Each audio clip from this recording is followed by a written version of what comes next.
सरकार ने फरमाया ना, मल्लम यारफ अहला ज़मानिही फहुवा जाहिल। जो जमाने के वक्त के अहवाल को नहीं पहचाने वो बहुत बड़ा जाहिल है। जमाने को भी पहचानिए, जमाने में रहने वाले लोगों को भी पहचानिए। गुलाम मुस्तफा साहब ने अपने वालिद के इसाले सवाब के लिए बस्मे पाक का इनेकाद किया है। अल्लाह ताला उनकी वालदा की बाल बाल मग़फ़िरत फरमाए। इतने सारे लोग हैं, बस एक सवाल का जवाब दीजिएगा।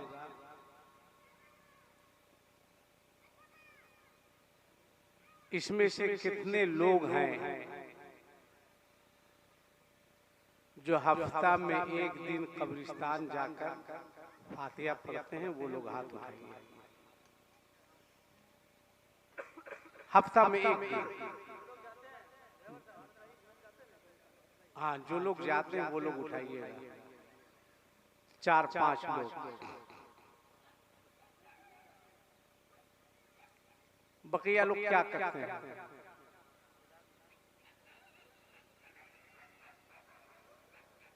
क्या करते हैं?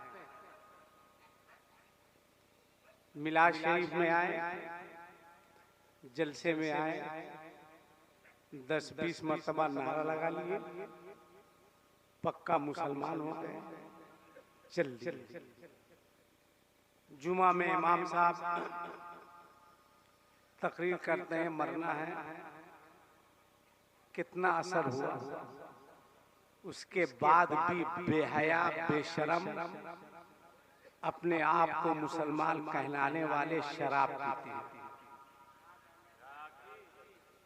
मुझको इसकी फिक्र नहीं है कि तुम बुलाओ ना बुलाओ, चूल्हे के बाढ़ में जाओ, इससे मतलब नहीं है। हक बोलेंगे।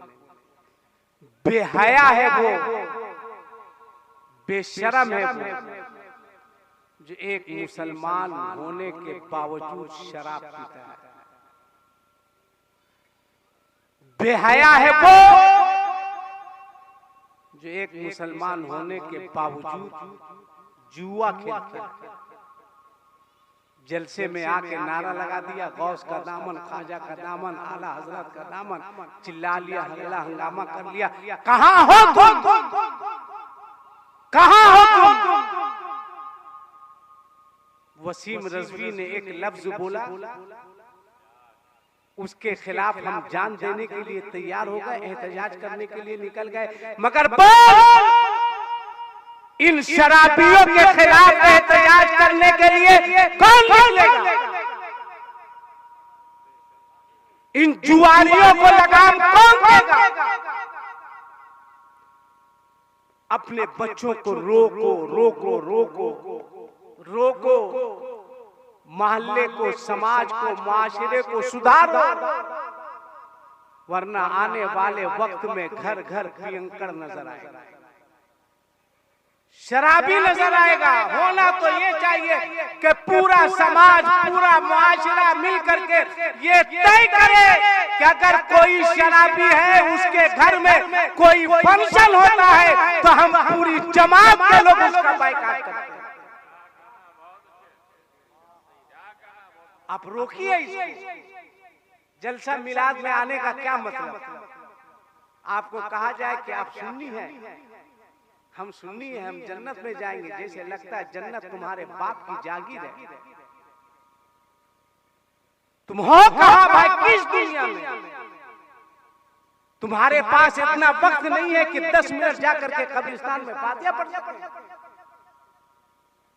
जनाजा रखा हुआ है, कहेगा इमाम साहब नियत बता दीजिए। तुमको जनाजे की नमाज की नियत याद नहीं है।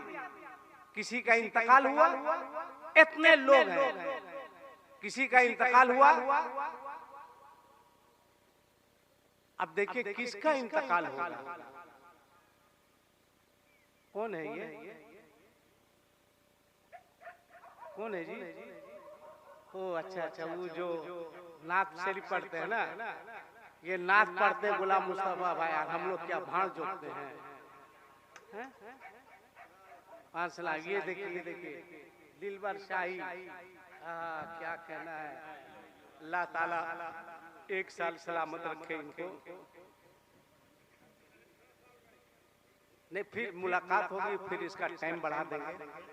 आप 2 मिनट बैठिए गुलाम मुस्तफा, एक बात आपसे करनी, एक बात, उसके बाद मुझको अपनी जगह ले लेना। एक बात, पहले एक बात आप सुन लीजिए कि आका फरमाते हैं कि जो बेटा अपने घर से बावजू होकर कब्रिस्तान जाता है, चार टॉप मस्त शायर हैं, शरफ साहब, शम्स साहब, मुबारक हुसैन मुबारक साहब, दिलबर शाही साहब, इन लोगों को आपको सुनना है। एक बात आका फरमाते हैं कि जो बेटा अपने घर से बावजू होकर कब्रिस्तान जाता है, माँ नहीं है, माँ की कब्र पर, बाप नहीं है, बाप की कब्र पर जाकर सलाम करता है और वापिस हो जाता है। गौर से सुनिएगा, आका फरमाते हैं कि जो बेटा अपने घर से बावजू होकर कब्रिस्तान जाता है, माँ नहीं है, माँ की कब्र पर, बाप नहीं है, बाप की कब्र पर सिर्फ सलाम करता है और वापिस हो जाता है। फरमाते हैं कि अभी कब्रिस्तान की बाउंड्री सरहद खत्म नहीं होती है कि अल्लाह फरिश्तों से फरमाता है कि फरिश्तों, इसके नामे अमाल में एक हज मकबूल का सवाब लिख दिया जाए। मगर कितने लोग हैं जो अपने बाप माँ की कब्र पर जाकर फातिहा पढ़ते हैं? नहीं। अब थोड़ी देर के लिए, बस 2 से 3 मिनट और, थोड़ी देर के लिए गुलाम मुस्तफा और उनके भाई आंख बंद करें और तसव्वुरात की दुनिया में अपनी माँ के कब्र पर पहुंच जाए। आपने माँ के नाम पर 40वां करा दिया, आपकी जिम्मेदारी खत्म नहीं होगी, जिम्मेदारी खत्म नहीं होगी। आप तो खुश नसीब हैं कि माँ नहीं है, कम से कम बाप का साया आपके सर पर अल्हम्दुलिल्लाह अभी मौजूद है। आप खुश नसीब हैं। जन्नत यहाँ से लीजिए, पीर के चूमने चाटने से कुछ नहीं होगा, बाप की खिदमत कीजिए। ये तुम्हारा बूढ़ा बाप, ये कल जवान था, इसकी रगों में जवानी का खून दौड़ रहा था। चलो अपनी माँ की कब्र पर, दोनों भाई आंख बंद करो, अब पूछो अपनी माँ से, माँ, ए माँ, देखना हम गुलाम मुस्तफा है माँ, ये हुसैन है माँ, बोल माँ, क्या चाहिए माँ, बोल माँ, किस चीज की जरूरत है? खड़े हो जाओ हाथ बांधकर, अपनी माँ की कब्र पर पूछो कि माँ, मुझे मालूम है कि 9 महीना तू अपने पेट में मुझको रखी, माँ मुझको मालूम है कि तेरा दूध पीकर मैं जवान हुआ, माँ खुद ना खाकर मुझको खिलाती थी, माँ, ए माँ, मैं तेरा वफादार बेटा हूँ, माँ बोल माँ, तेरी कब्र पर हाजिर होकर तेरा बेटा पूछ रहा है तुझे चाहिए क्या, तुझे जरूरत है? तुम्हारी माँ की रो बोलेगी गुलाम मुस्तफा, हुसैन जरूरत है। जमीन के ऊपर थी तो भी जरूरत थी, जमीन के नीचे है तो भी जरूरत। फिर पूछ अपनी माँ की रूह से कि माँ बोल, जमीन के ऊपर थी, कपड़े की जरूरत थी, दवा की जरूरत थी, पैसे की जरूरत थी, खाने की जरूरत थी, माँ, ए माँ, मैं सब देता था, बोल क्या चाहिए?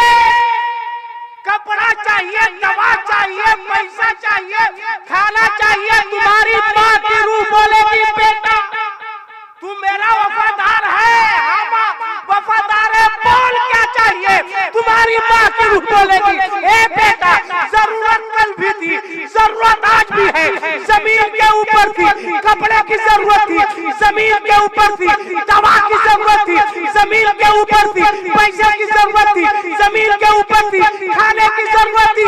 ए बेटा अब जमीन के नीचे हूँ, हमें तेरे पैसे की जरूरत नहीं है, कुरान पाक की तिलावत की जरूरत है। ए बेटा जमीन के ऊपर खाना देता था, मैं खुश हो जाती थी, पैसा देता था, मैं खुश हो जाती थी, दवा देता था, मैं खुश हो जाती थी। अगर तू मेरा वफादार है तो मेरे नाम से बलिया की मस्जिद में कुछ करवा देना, लोग नमाज पढ़ेंगे, कयामत तक अल्लाह मुझको इसका सवाब अता फरमाएगा। मेरे नाम से मदरसों में किताब दे देना, मेरे नाम से गरीबों को खिलाना, नबी के नाम पर जलसा करना, जिक्र मुस्तफा यहाँ होगा, खुशी मेरी रूह को मिलती थी नजर आई। इसलिए वफादार बेटा वो है, तुम्हारा बाप जिंदा है, अपने बूढ़े बाप की खिदमत करो। बूढ़े बाप, आप तो विदेश में रहते हैं, आपका बेटा मुमताज लायक फायक बेटा है, अल्लाह हर बाप को ऐसा बेटा दे। कह दीजिए कि बेटा अगर हमको खुश देखना चाहता है तो मेरे बाप को खुश रखना, मैं खुद ब खुद तुझसे खुश हूं। कहा बेटा अपने सोने की फिक्र बाद में करना, मेरे बाप के सोने की फिक्र पहले करना। अपने खाना बाद में खाना, मेरे बाप को खाना पहले खिलाना। बाप से वफादारी करो, अब मौत को याद करो। अब मैं जा रहा हूँ, अब शम्स तबरेज़ साहब आ रहे हैं, वक्त का ख्याल करेंगे, पढ़ेंगे। उसके अशरफ साहब हैं और उस्ताद शोरा अलहाज मुबारक हुसैन साहब हैं और शोहरत की दुनिया का बेताज बादशाह दिलबर शाही साहब हैं, जो शोहरत की बुलंदी पे रहने के बावजूद अपना ज़हन दिमाग जमीन पे रखते हैं। कभी कभी गड़बड़ाता है तो मैं ला भी देता हूँ। दिलबर शाही साहब से भी आप सुनेंगे, थोड़ी देर तक आप सब्र करें। अल्लाह मरहुमा की मग़फ़िरत फरमाए।